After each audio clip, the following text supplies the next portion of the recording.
వానర సైన్యంతో విజృంభిస్తూ లక్ష్మణస్వామి తనతో పోరాటం చేస్తున్న రావణుడి కుమారుడు ఇంద్రజిత్ తలని బాణంతో ఒక్క వేటుతో వేరు చేశాడు. ఇంద్రజిత్ మరణం విన్న రావణుడు ఆవేశంతో ఊగిపోయాడు. ప్రతీకారం కోసం పాతాళ లోకాధిపతి తన సోదరుడు అయినటువంటి మహిరావణుడి సహకారం కోరాడు.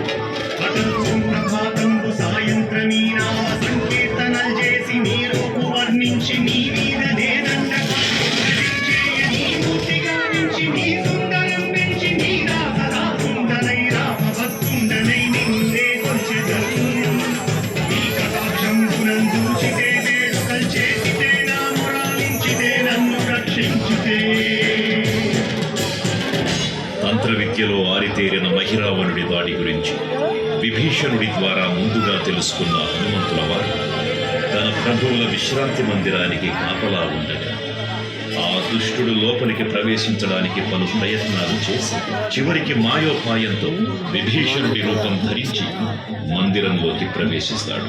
నిద్రిస్తున్న రామలక్ష్మణులను అపహరించి పాతాళ లోకానికి తీసుకెళ్తున్నాడు. అంజనాదేవి గర్భాన్మయా దేవజింసనేనంతమానం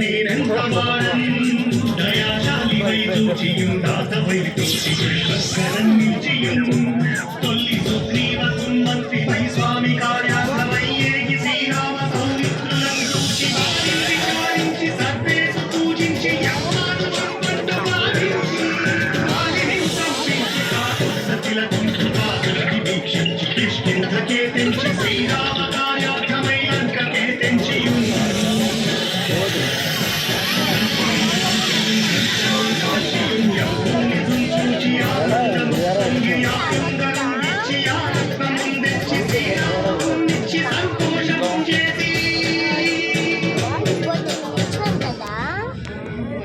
తన ప్రభువులను కాపాడుకోవడానికి వాయువేగంతో పాతాళ లోకానికి చేరుకున్న ఆంజనేయ స్వామికి సగం మొసలి సగం వానర రూపంలో ఉన్న వింత జీవి ముఖద్వారం వద్ద కాపలా కాస్తూ కనిపిస్తుంది.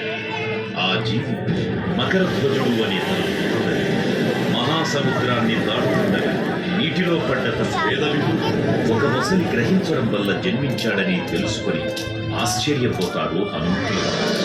తన పుత్రుడిని యుద్ధంలో ఓడించి పాతాళ లోకంలోకి ప్రవేశిస్తాడు.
పాతాళ లోకంలో అడుగుపెట్టిన పవనపుత్రుడు మహిరావణ మరియు అహిరావణ సోదరులు భీకరకు